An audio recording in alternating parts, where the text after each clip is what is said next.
Hello friends, कैसे हो? जी के 2020 यूट्यूब चैनल की एनसीईआरटी वीडियो सीरीज में आप सभी दोस्तों का हार्दिक स्वागत है। आज का हमारा सब्जेक्ट है हिस्ट्री, यानी कि इतिहास में आज एक नए टॉपिक की हम चर्चा करने वाले हैं। तो आज का हमारा टॉपिक है रॉलेट सत्याग्रह। क्या आज हम रॉलेट सत्याग्रह के बारे में बात करने वाले हैं।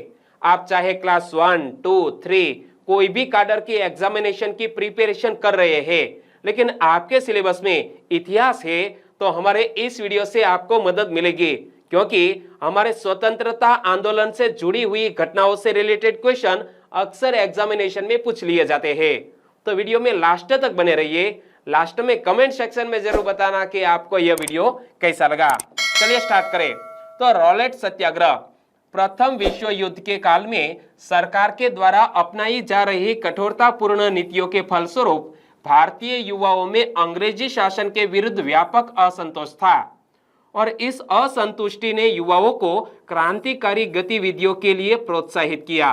क्या प्रथम विश्व युद्ध के काल में सरकार के द्वारा अपनाई जा रही कठोरतापूर्ण नीतियों के फलस्वरूप भारतीय युवाओं में अंग्रेजी शासन के विरुद्ध व्यापक असंतोष था, और इस असंतुष्टि ने युवाओं को क्रांतिकारी गतिविधियों के लिए प्रोत्साहित किया। ब्रिटिश सरकार ने बढ़ती आतंकवादी, दोस्तों अंग्रेजों के लिहाज से ये आतंकवादी गतिविधियां थी, लेकिन हमारे भारत देश के लिए, हमारे भारत देश के स्वतंत्रता सेनानियों के लिए यह क्रांतिकारी गतिविधियां थी। तो ब्रिटिश सरकार ने बढ़ती आतंकवादी यानी कि क्रांतिकारी गतिविधियों को नियंत्रित करने के लिए सिडनी रॉलेट की अध्यक्षता में एक समिति गठित की, जिसे आतंकवादी गतिविधियों को नियंत्रित करने हेतु प्रभावी उपाय सुझाना था। यहां से क्वेश्चन निकल सकता है कि दोस्तों एक समिति गठित की गई, किसकी अध्यक्षता में? सिडनी रॉलेट की अध्यक्षता में। और यह दोस्तों समिति क्या जांच करने वाली थी? आतंकवादी गतिविधियों को नियंत्रित करने हेतु प्रभावी उपाय सुझाने वाली थी। तो ब्रिटिश सरकार ने बढ़ती आतंकवादी, हमारे भारत देश के लिए क्रांतिकारी गतिविधियां, तो यह क्रांतिकारी गतिविधियों को नियंत्रित करने के लिए सिडनी रॉलेट की अध्यक्षता में एक समिति गठित की, जिसे आतंकवादी गतिविधियों को नियंत्रित करने हेतु प्रभावी उपाय सुझाना था। चलिए आंसर बताइए कि ब्रिटिश सरकार ने बढ़ती आतंकवादी यानी कि क्रांतिकारी गतिविधियों को नियंत्रित करने के लिए किसकी अध्यक्षता में एक समिति गठित की थी? तो अंग्रेज सरकार ने, ब्रिटिश सरकार ने किसकी अध्यक्षता में? सिडनी रॉलेट की अध्यक्षता में एक समिति गठित की थी। सही आंसर है ऑप्शन ए। और फरवरी 1919 में प्रस्तावित रॉलेट एक्ट में अंग्रेजी सरकार आतंकवादी गतिविधियों के नाम पर भारत के मौलिक अधिकारों का हनन करना चाहती थी। क्या फरवरी 1919 में प्रस्तावित रॉलेट एक्ट में अंग्रेजी सरकार आतंकवादी गतिविधियों के नाम पर भारत के मौलिक अधिकारों का हनन करना चाहती थी? जो इंफॉर्मेशन मैंने आपको बताई, इनसे रिलेटेड एक ऐसा भी क्वेश्चन एग्जामिनेशन में पूछ लिया जा सकता है कि अंग्रेजी सरकार ने आतंकवादी गतिविधियों के नाम पर भारत के मौलिक अधिकारों का हनन करने के लिए कौन सा कानून पारित किया? तो अंग्रेजी सरकार ने आतंकवादी गतिविधियों के नाम पर भारत देश के मौलिक अधिकारों का हनन करने के लिए रॉलेट एक्ट पारित किया। सही आंसर है ऑप्शन डी। और रॉलेट एक्ट में यह व्यवस्था की गई थी कि सरकार किसी व्यक्ति को जब तक चाहे बिना मुकदमा चलाए जेल में बंद रख सकती है। इसीलिए इस कानून को बिना वकील, बिना अपील एवं बिना दलील का कानून कहा गया। दोस्तों यहां से क्वेश्चन निकल सकता है कि कौन से कानून को बिना वकील, बिना अपील एवं बिना दलील का कानून कहा गया है? तो सही आंसर है रॉलेट एक्ट। बहुत ही अच्छी इंफॉर्मेशन है, यहां से क्वेश्चन निकल सकते हैं कि यह रॉलेट एक्ट में यह व्यवस्था की गई थी कि सरकार किसी व्यक्ति को जब तक चाहे बिना मुकदमा चलाए जेल में बंद रख सकती है। इसीलिए इस कानून को बिना वकील, बिना अपील एवं बिना दलील का कानून कहा गया। चलिए आंसर बताइए, निम्न में से किस कानून को बिना वकील, बिना अपील एवं बिना दलील का कानून कहा गया है? तो सही आंसर है दोस्तों रॉलेट एक्ट को बिना वकील, बिना अपील एवं बिना दलील का कानून कहा गया है। किसको? रॉलेट एक्ट को। और मार्च 1919 में महात्मा गांधी ने रॉलेट एक्ट के खिलाफ देशव्यापी आंदोलन छेड़ने का निर्णय लिया। और रॉलेट एक्ट के विरुद्ध सत्याग्रह के लिए गांधी जी द्वारा स्थापित की गई सत्याग्रह सभा में ज्यादातर होम रूल लीग के सदस्य शामिल थे। क्या मार्च 1919 में महात्मा गांधी जी ने रॉलेट एक्ट के खिलाफ देशव्यापी आंदोलन छेड़ने का निर्णय किया और रॉलेट एक्ट के विरुद्ध सत्याग्रह के लिए गांधी जी द्वारा स्थापित की गई सत्याग्रह सभा में ज्यादातर होम रूल लीग के सदस्य शामिल थे। चलिए आंसर बताइए। रॉलेट एक्ट के खिलाफ देशव्यापी आंदोलन छेड़ने का निर्णय किसने किया? तो रॉलेट एक्ट के खिलाफ देशव्यापी आंदोलन छेड़ने का निर्णय हमारे पूज्य बापू ने किया। सही आंसर है ऑप्शन बी। और रॉलेट एक्ट के विरुद्ध सत्याग्रह सभा किसने स्थापित की थी? ऐसा क्वेश्चन एग्जामिनेशन में आए तो भी हमारा आंसर होना चाहिए पूज्य बापू। महात्मा गांधी जी ने रॉलेट एक्ट के विरुद्ध सत्याग्रह सभा स्थापित की। सही आंसर है महात्मा गांधी जी। और इसके अतिरिक्त इस सत्याग्रह सभा में जमनालाल दास, द्वारकादास, शंकर लाल बैंकर एवं उमर सोमानी आदि शामिल थे। क्या दोस्तों, यह जो सत्याग्रह सभा की स्थापना की गई थी, यहां पर क्या लिखा गया है? यहां पर कि सत्याग्रह सभा में ज्यादातर होम रूल लीग के सदस्य शामिल थे। तो होम रूल लीग के सदस्यों में यह जमनालाल दास, द्वारकादास, शंकरलाल बैंकर एवं उमर सोमानी आदि शामिल थे। उन्होंने दोस्तों रॉलेट एक्ट के विरोध में एक सत्याग्रह सभा का गठन किया और रॉलेट एक्ट के विरोध में गांधी जी के अनुरोध पर 6 अप्रैल 1919 को देश भर में हड़तालों का आयोजन किया गया। और इस देशव्यापी हड़ताल के दौरान होने वाली छिटपुट घटनाओं के चलते गांधी जी के पंजाब एवं दिल्ली प्रवेश पर प्रतिबंध लगा दिया गया तथा 9 अप्रैल को गांधी जी को दिल्ली में प्रवेश करने की कोशिश करने के दौरान गिरफ्तार कर लिया गया था। एक बार फिर से देखो कि इसके अतिरिक्त इस सत्याग्रह सभा में जमनालाल दास, द्वारकादास, शंकरलाल बैंकर एवं उमर सोमानी आदि शामिल थे। और रॉलेट एक्ट के विरोध में गांधी जी के अनुरोध पर 6 अप्रैल 1919 को देश भर में हड़तालों का आयोजन किया गया और इस देशव्यापी हड़तालों के दौरान होने वाली छिटपुट घटनाओं के चलते गांधी जी के पंजाब एवं दिल्ली प्रवेश पर प्रतिबंध लगा दिया गया और 9 अप्रैल को गांधी जी को दिल्ली में प्रवेश करने की कोशिश करने के दौरान गिरफ्तार कर लिया गया। चलिए आंसर बताइए कि रॉलेट एक्ट के विरोध में देश भर में हड़तालों का आयोजन कब किया गया था? तो रॉलेट एक्ट के विरोध में देश भर में हड़तालों का आयोजन कब किया गया था? 1919 में किया गया था। सही आंसर है ऑप्शन सी। और गांधी जी की गिरफ्तारी के विरोध में देश भर में व्यापक विरोध की शुरुआत हो गई और जनता के बढ़ते आक्रोश को देखते हुए गांधी जी को बंबई ले जाकर छोड़ दिया गया। क्या दोस्तों, यहाँ अंग्रेजों ने पहले तो पूज्य बापू को गिरफ्तार कर लिया, लेकिन जन आक्रोश को देखते हुए बंबई में गांधी जी को छोड़ दिया गया।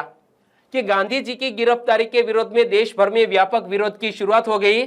जनता के बढ़ते आक्रोश को देखते हुए गांधी जी को बंबई ले जाकर छोड़ दिया गया और 10 अप्रैल 1919 को पंजाब के लोकप्रिय नेता सैफुद्दीन किचलू एवं डॉक्टर सत्यपाल को गिरफ्तार कर लिया गया, जिसके विरोध में 13 अप्रैल को अमृतसर में जलियांवाला बाग में सरकार की नीतियों के विरोध में शांतिपूर्ण सभा का आयोजन किया गया। दोस्तों, यहाँ 13 अप्रैल 1919 की घटना हमें याद है क्योंकि हमारा भारत देश दोस्तों निहत थे लोग जहां पर एक जगह इकट्ठे हुए थे। कहां पर? जलियांवाला बाग में। तो वहां पर जनरल ओडवायर ने गोलीबारी की और हमारे तकरीबन ऑफिशियल आंकड़ा तो बहुत छोटा है, लेकिन दोस्तों तकरीबन 2000 लोगों की मौत हो गई थी।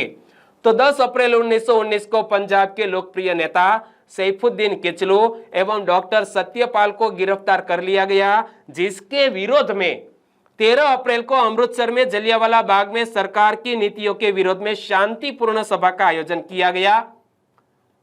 इमेज आप देख सकते हैं डॉक्टर सैफुद्दीन किचलू एवं डॉक्टर सत्यपाल को। तो सैफुद्दीन किचलू एवं डॉक्टर सत्यपाल किस राज्य के लोकप्रिय नेता थे? तो हमने किसका जिक्र किया? पंजाब राज्य के लोकप्रिय नेता थे। अंग्रेजों ने गिरफ्तार कर लिया था इन दोनों नेताओं को और उन्हें छुड़ाने के लिए हमारे भारत देश के लोगों ने एक दोस्तों सभा आयोजित की और वो सभा स्थल था जलियांवाला बाग। तो इस सभा स्थल पर उपस्थित ओ डायर ने यानी कि जनरल ओ डायर ने जनता को आतंकित करने के उद्देश्य से निहत्थी भीड़ पर गोली चलाने का आदेश दिया, जिसमें हजारों लोग मारे गए। और इस हत्याकांड के बाद पूरे पंजाब में मार्शल लॉ लागू कर दिया गया तथा जनता पर अत्याचार किए गए। दोस्तों, यहां से क्वेश्चन निकल सकता है और जलियांवाला बाग हत्याकांड से रिलेटेड हम वीडियो भी आपको प्रोवाइड करेंगे, लेकिन आज हम रॉलेट सत्याग्रह के बारे में बता रहे हैं। और दोस्तों, रॉलेट सत्याग्रह, रॉलेट एक्ट, यह दोस्तों जलियांवाला बाग हत्याकांड से को रिलेटेड है, यानी कि एक ही घटना है। ओके, तो इस सभा स्थल पर उपस्थित ओ डायर ने यानी कि जनरल ओ डायर ने जनता को आतंकित करने के उद्देश्य से निहत्थी भीड़ पर गोली चलाने का आदेश दिया, जिसमें हजारों लोग मारे गए। और इस हत्याकांड के बाद पूरे पंजाब में मार्शल लॉ लागू कर दिया गया तथा जनता पर अत्याचार किए गए। चलिए आंसर बताइए, कौन सी घटना के बाद पूरे पंजाब में मार्शल लॉ लागू कर दिया गया था? तो कौन सी घटना थी? जलियांवाला बाग हत्याकांड के बाद पूरे पंजाब में मार्शल लॉ लागू कर दिया गया। सही आंसर है जलियांवाला बाग हत्याकांड। इमेज में आप देख सकते हैं, जलियांवाला बाग हत्याकांड किसने किया था? जलियांवाला बाग हत्याकांड किया था जनरल डायर ने। सही आंसर है ऑप्शन बी। लेकिन यहां मैं सही की निशानी नहीं करूंगा, क्योंकि यह एक इंसान के नाम पर काला धब्बा है। क्या? इंसान के नाम पर काला धब्बा जनरल डायर, जिन्होंने जलियांवाला बाग हत्याकांड किया था। तो सही आंसर है जनरल ओ डायर। और इस हत्याकांड के विरोध में रविंद्रनाथ टैगोर ने नाइट की उपाधि त्याग दी तथा वायसरॉय की कार्यकारिणी परिषद के सदस्य शंकर नायर ने अपने पद से त्याग पत्र दे दिया। दोस्तों, यह जलियांवाला बाग हत्याकांड हुआ, उनके बाद हमारे देश के दोस्तों जिसे हम गुरुदेव कह सकते हैं, ऐसे गुरुदेव रविंद्रनाथ टैगोर ने नाइट की उपाधि जो ब्रिटिश सरकार द्वारा दी गई थी वो त्याग दी और वायसरॉय की कार्यकारिणी परिषद के सदस्य शंकर नायर ने अपने पद से त्याग पत्र दे दिया। चलिए आंसर बताइए कि जलियांवाला बाग हत्याकांड के विरोध में रविंद्रनाथ टैगोर ने नाइट की उपाधि त्याग दी थी। दोस्तों, यहाँ मैं जो ऑप्शन यहाँ से बनाना चाहता था वो यहाँ गलती से रह गया है, तो मैं क्षमा चाहता हूं। कैसा क्वेश्चन बन सकता है कि जलियांवाला बाग हत्याकांड के विरोध में किसने नाइट की उपाधि त्याग दी थी? तो हमारा आंसर है रविंद्रनाथ टैगोर जी। और जलियांवाला बाग हत्याकांड के विरोध में वायसरॉय की कार्यकारिणी परिषद के सदस्य पद से किसने पद से त्याग पत्र दिया था?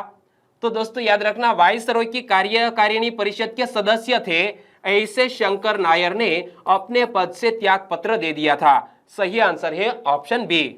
और इस हत्याकांड के विरोध में चारों ओर उठ रहे विरोध के स्वर तथा बढ़ते दबावों को देखते हुए सरकार ने इसकी जांच हेतु हंटर कमीशन की नियुक्ति की। यहां से भी क्वेश्चन बन सकता है कि जलियांवाला बाग हत्याकांड के जांच हेतु ब्रिटिश सरकार ने कौन से कमीशन की नियुक्ति की? तो हंटर कमीशन की नियुक्ति की। और इस समिति में 3 भारतीयों को भी शामिल किया गया था। तो यह कमीशन में 3 भारतीय कौन कौन? चिमनलाल शितलवाड़, शाह बजाजी और सुल्तान अहमद तथा जगत नारायण। क्या दोस्तों? चिमनलाल शितलवाड़, शाह बजाजी, सुल्तान अहमद तथा जगत नारायण, यह 3 भारतीयों को यह कमीशन में शामिल कर लिया गया था। एक बार तीनों के नाम फिर से पढ़ लेते हैं। चिमनलाल शितलवाड़, शाह बजाजी, सुल्तान अहमद तथा जगत नारायण। ओके, चलिए आंसर बताइए कि जलियांवाला बाग हत्याकांड की जांच हेतु किस कमीशन की नियुक्ति की गई थी? तो जलियांवाला बाग हत्याकांड के जांच हेतु दोस्तों हंटर कमीशन की नियुक्ति की गई थी। सही आंसर है ऑप्शन ए। और कांग्रेस ने भी इस हत्याकांड की जांच हेतु एक समिति की नियुक्ति की, जिसके अध्यक्ष मदन मोहन मालवीय तथा अन्य सदस्यों में महात्मा गांधी, मोतीलाल नेहरू, CR दास और जयकर आदि थे। क्या कांग्रेस ने भी यह जलियांवाला बाग हत्याकांड की जांच हेतु एक समिति की नियुक्ति की, जिसके अध्यक्ष कौन थे? मदन मोहन मालवीय। दोस्तों, मदन मोहन मालवीय को भारत रत्न का सम्मान भी मिल चुका है। ओके, और अन्य सदस्यों में महात्मा गांधी, मोतीलाल नेहरू, CR दास एवं जयकर आदि थे। ओके, तो यहाँ इस वीडियो को हम खत्म करते हैं। और आज का हमारा यह टॉपिक यानी कि रॉलेट सत्याग्रह आपको कैसा लगा? अच्छा लगा है तो वीडियो को लाइक करें और आपके दोस्तों को इस वीडियो के लिंक शेयर करना मत भूलिएगा। कल मिलेंगे हिस्ट्री में एक नए टॉपिक के साथ। तब तक के लिए टेक केयर एंड जय हिंद।